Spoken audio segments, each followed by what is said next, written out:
This channel does not promote any violent, harmful, or illegal activities. All content provided by this channel is meant for educational purpose only.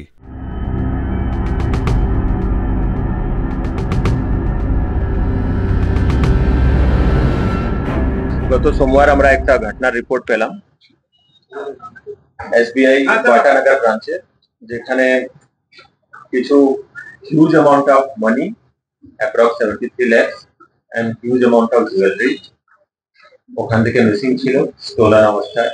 আর ওখানে অনেক vault and locker গুলো খোলা অবস্থায় ছিল।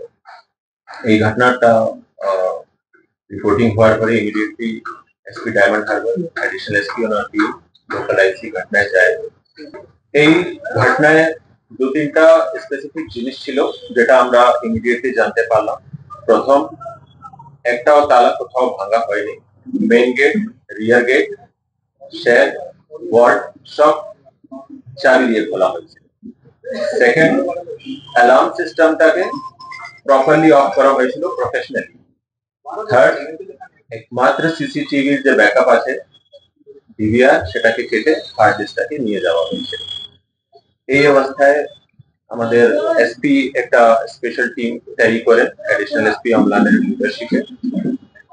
টিমটা তদন্ত করতে আরম্ভ করে অল প্রক্সিমিটি অল প্রবাবিলিটি ওরা দেখতে আরম্ভ করে। যেহেতু চাবি দিয়ে সব ওয়ার্ড গুলোটা খোলা হয়েছিল, তো প্রাইমা ফেসি আমরা মনে করছিলাম কি অবশ্যই কেউ ইনসাইডার ইনভলভ আছে বা এমন লোক ইনভলভ আছে যে ব্যাংকের সব অপারেশনের মধ্যে যুক্ত ছিল। সেকেন্ড জিনিস, এটাও আমরা দেখছিলাম কি এই কিজ গুলো, চাবি গুলো কি কপি করা যায় বা কপি করে খুলেছে, সেটাও আমাদের মাথায় ছিল। এই তদন্তে যখন আমরা এগিয়ে যাই আর সব দিকটা খতিয়ে দেখি, ম্যারাথন ইন্টারোগেশন করি সবার সাথে, তখন আমাদের কাছে কিছু এভিডেন্স আসতে আরম্ভ করে। আর আমাদের সাসপিশন একজন লোকের প্রতি হয়, মিস্টার আরিফ হোসেন, যিনি গ্রুপ ডি স্টাফ রূপে আগে কাজ করতেন এখানে, আর আগে ওখান থেকে এই ব্যাংক থেকে তারপরে রিমুভ হয়েছে। ওই লোকের যখন লোকেশন ওর অ্যাক্টিভিটি এটা যখন আমরা ফলো করি আর ওর লোকাল রেসিডেন্সে যখন আমরা রেড করছি, তখন আমরা কিছুটা ওর এই স্টোলার মানির অ্যামাউন্টটা পেয়েছি। ইমিডিয়েটলি ওকে অ্যাপ্রিহেন্ড করা হয়েছে। আর যেখানে ওই টাকাটা রেখেছিল কুস্তির একটা জায়গা ওর রিলেটিভ বাড়িতে, সেখান থেকে অল দি স্টোলেন বুটি প্রপার্টি জুয়েলারি সেটা আমরা রিকভার করতে পেরেছি। 95% ক্যাশটা রিকভার হয়ে গেছে, অ্যাপ্রক্স 67 lakhs। কিছুটা বাকি আছে। আমাদের তদন্তটা এখন এগিয়ে যাচ্ছে। আমাদের এসপি, এডিশনাল এসপি, লোকাল আইসি, এসওজি টিম, কুস্তি থানার টিম আর নেবারিং ডিস্ট্রিক্টের টিম সবার কোঅর্ডিনেশন নিয়ে আমরা উইদিন 7 days এটা করতে পেরেছি। এই কেসটা একটা ইউনিক কেস ব্যাংকের হিস্ট্রি, যেখানে ব্যাংকের অল সিকিউরিটি সিস্টেমটাকে ডুপ্লিকেট কি দিয়ে খোলা হয়েছিল। আর জেনারেলি যে সিকিউরিটি সিস্টেমের ডিফারেন্ট লেয়ার্স আছে, সব লেয়ার্সকে সাকসেসফুলি এই ব্রেক করতে পেরেছে।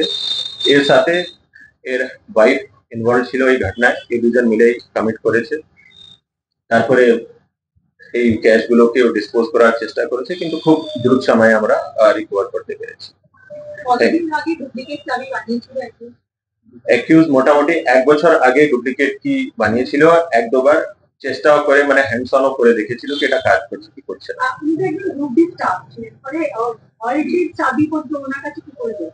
এইসব তদন্তের ব্যাপার কি ব্যাংকের রুলস অনুযায়ী কোন লেভেলের লোককে ওরা ইন্টারেস্ট করতে পারে বা করতে পারে না।